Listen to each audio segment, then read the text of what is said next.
the very funny Matt Hoffman. I appreciate it, Terrence. Well, a lot's happened in this 20 minutes. Me being over here with my kids, so I guess I can bring out a few things I wasn't planning to bring out. But you know, somebody asked me the other day. They're like, "Hey, your kid's spoiled." And I was like, "Nah, don't all kids smell like that?" God left at that one. Anyways, well, I'm Matt Hoffman. Here tonight, this is actually my second attempt at comedy. I'm just going off the top of my head, you know, just being honest with you guys, just how I feel. The first time I did it was here a couple weeks ago, and this time it just kind of feels, I'm still nervous, I'm still shaky, and still sweaty right now. It's kind of feel like when you're with somebody else for the first time, like you know what to expect, you kind of know what's going on, but you're still kind of worried that you're not going to perform as well, but hopefully they don't laugh at you. But anyways, a couple things happened this week. My brother and my sister from another mister, my sister-in-law, they just had their baby Wednesday. Beautiful little baby girl. So I'm a proud new uncle again. Thank y'all very much. And I'm so jealous because my sister and I have been calling my brother the golden child. And of course, Ellen's beautiful. His wife is beautiful. And of course, Christian's a good-looking guy. So, you know, he's pretty much had like the life of like what every parent wants their kid to have. So I'm glad at least one of us, you know, had that life. And not to mention his kids are so freaking adorable. And he got the boy first, like to take care of the little one. And of course, that beautiful girl, I can't wait to see her. I'm probably gonna cry when I hold her, but going off script here, but that's just how it is. One thing happened to me too recently. I don't know if this is an age thing. I'm not sure if this happened to you guys. But we were somewhere and I was like searching, looking for something, and I found myself, and I've heard this happen to so many people as a joke, I guess, but I found myself literally turning down the radio to see. I was like, are you serious? Like, I caught myself, I'm like, what are you doing? What are you doing? Like, what's going on? Like, the building's right there. Why did I turn it down to 6? We just have it at 9, I don't know.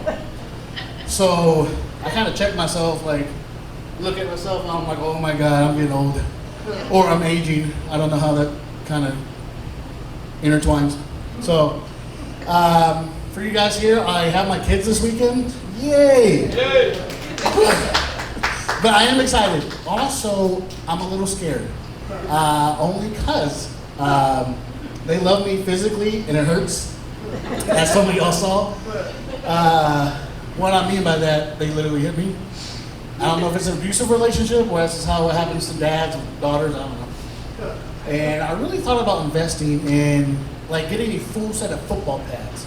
So like when they come up or when they come over, it's like, okay, I'm ready. Because my oldest, she'll come in, like give me a hug and be all sweet, and she'll like hit me with a shoulder bump. And I was like, hold up, girl, and she's gonna hit me with a headbutt. I'm like, God dang, what is going on? She's like, I love you. And then my little one, you know, she goes around just slapping all of us, like all hell broke out. So I mean, and she's this high. Y'all can see she's this high. So if she's going around spanking or slapping us, and I'm facing the wrong way, I'm down for a good minute. And speaking of twitching or would you say seizuring? So my daughter, probably like a year ago or something, she got into this new stage in life, or maybe a couple years ago, and we were driving in the truck and we were parked somewhere, and she started just like seizing, twitching. I'm like, like just going on like that. I was like, hey bro, like what is going on? I was like, hey, are you okay? No response. So I grabbed my phone, I shook her, like, hey, you all right? She's like, she takes out her ear pods or whatever that I forgot she had in. I was like, oh my God, are you okay? She's like, what, Dad? I'm listening to TikTok doing my dances. Wow. I was like, okay, easy, all right. So, actually, we collaborated on that one, so, but it is true. She did do her TikTok dances, and I'm like, what is going on? She couldn't hear me. She didn't want to talk to me, of course. And she's just going around like, and I'm like, okay, this is weird. Like, I don't know, like, to be proud of you for being, like, showing your character, or being independent, or just being really weird and worried. So I kind of brought it up to my parents, like, hey, my kid is half weird, and she's like, and my parents are like, well, you're full weird, so it kind of just follows down the line. Anyways, so for you guys that don't know, my full name is Matthew Kyle Hoffman. With the way I speak, and my full name does not match this description. And how pretty much my whole life was kind of like that, you know, like, hey, are you white? Are you brown? Like, are you mixed with something? Or are you just like extra tan? I was like, dude, I'm Mexican, man. And like those guys would be like, oh, snap, crackle, pop. Those are the white friends. And I'd be like, oh, for real? I was like, yeah, man, I'm Mexican. Like, my best friends for like 10 years, man, they didn't even know. They were like, oh my God, so you really are Mexican? I was like, yeah, I don't know, I think so. I just wake up like this, you know, the brown doesn't go away. Oh no, we do. We all hit it very well.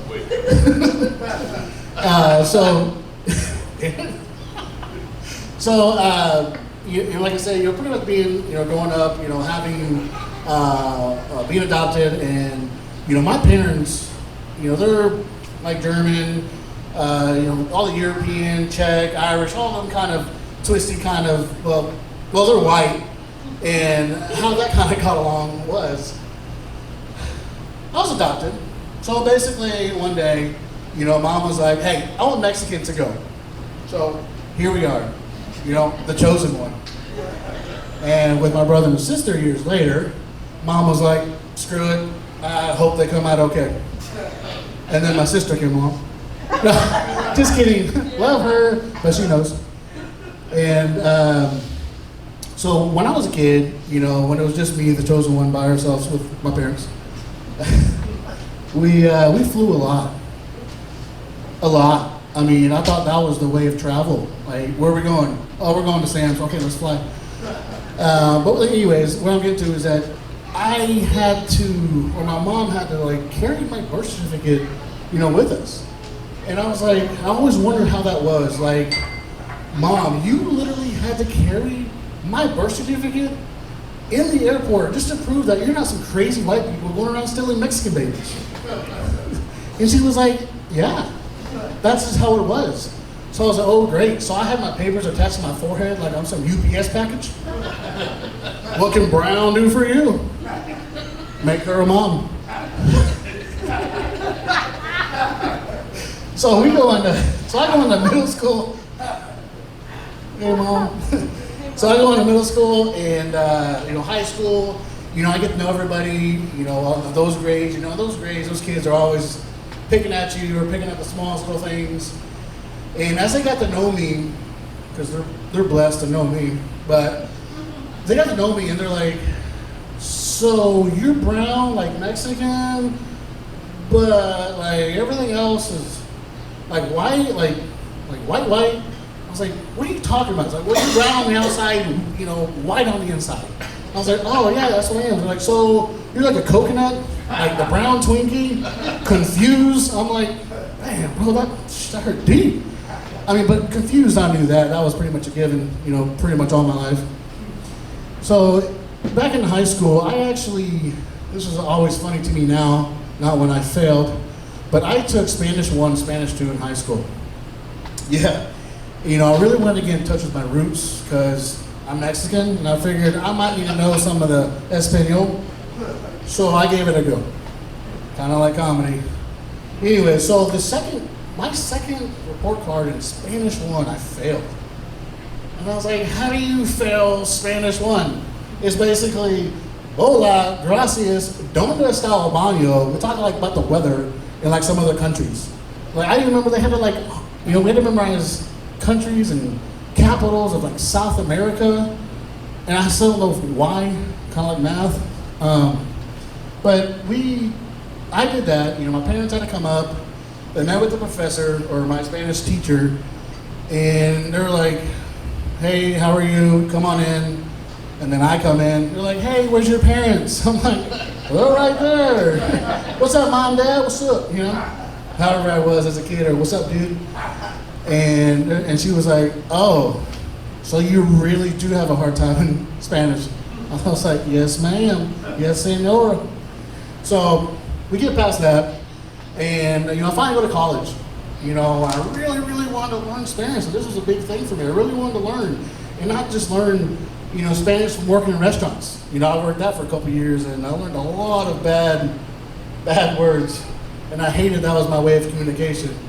I'm not going to say them right now, but that's what I knew. And so I went to my professor before college started, and I went to the Spanish professor, and I was like, hey, maestro, or senor, this is my situation.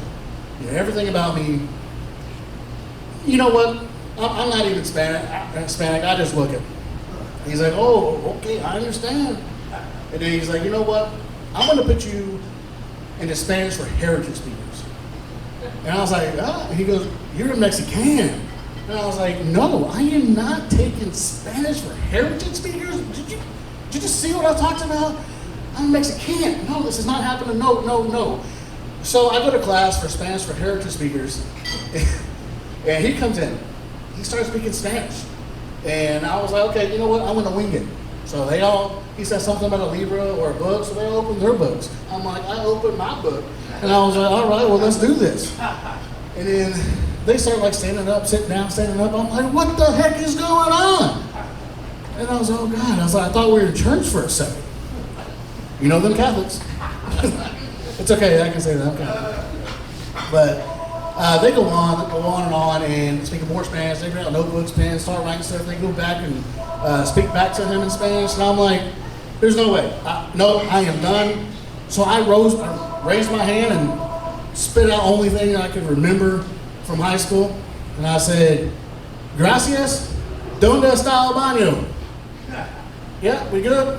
Which actually means thank you, where's the bathroom? And I walked out. Yeah, that's a true story too, by the way. Obviously I need to know a little more Spanish. But I really want to say thank you guys for you guys that came out here, my friends and family. There was a quote that I went by growing up, and my uncles kind of taught me, and my dad's taught me, and the quote was, show me your friends and I'll tell you who you are. I'm not saying I have the greatest friends to say that, but well, you're here. So for the rest of you guys watching, and the rest of you guys here, it's okay. There can be one. It's okay. Don't hurt yourself. Yeah, he did. Anyways, I really do appreciate you guys coming. If you want me to keep going, I can. Okay. So I want to talk about a couple of things. I'm actually an arm wrestler. My buddy here is an arm wrestler as well. So there's a lot of different lingo we like to say sometimes. So I'll be like, hey Albert, hey man, you want to pull tonight? Let me pull on you, man. Let me feel you a little bit. And our lingo is just perfectly like, okay, let's go. Pulling means you grab a person and you arm wrestle. And a lot of people are like, whoa, did you say you're going to pull him tonight? Like, what's wrong with y'all? Like, y'all are crazy kind of weirdos. Like, we knew arm wrestling's crazy, but come on now. You probably shouldn't say that in public. Yeah, and here we are. And also too, I'm a fireman, I'm a fireman, and I also used to be one in Stafford. Buddy of mine's here, we used to appreciate it. Buddy of mine's here that we used to get in trouble a lot, or almost get in trouble. We didn't get caught, but we did a lot of pranks. One thing we always said was don't mess with your gear. So I found my gear missing.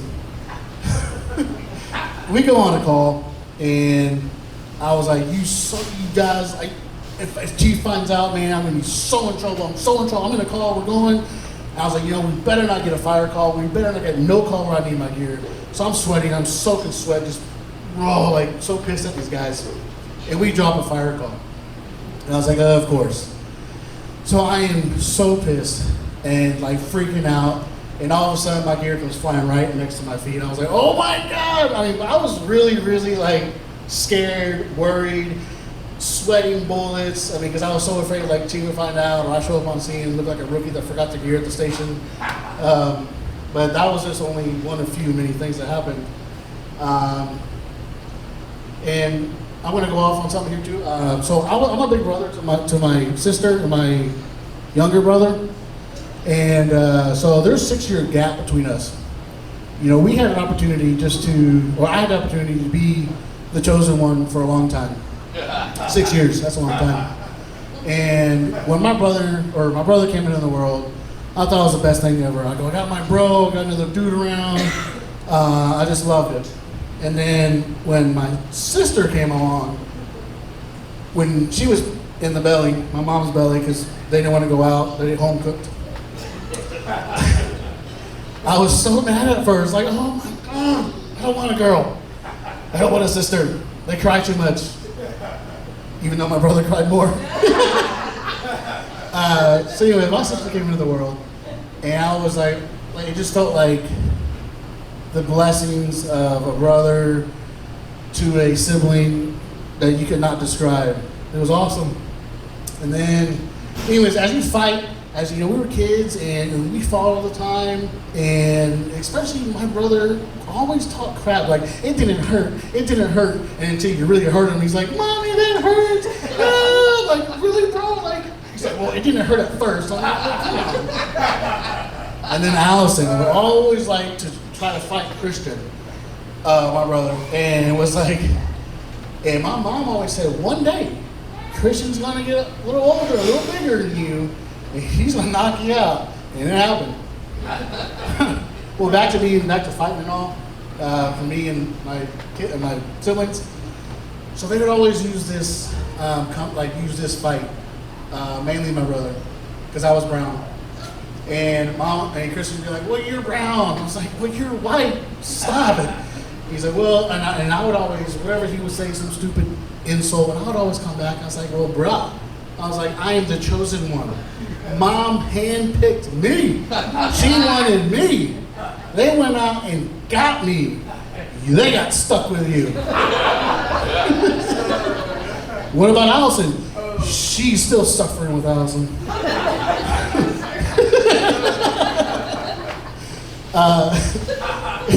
And I say that is because that really happened, you know.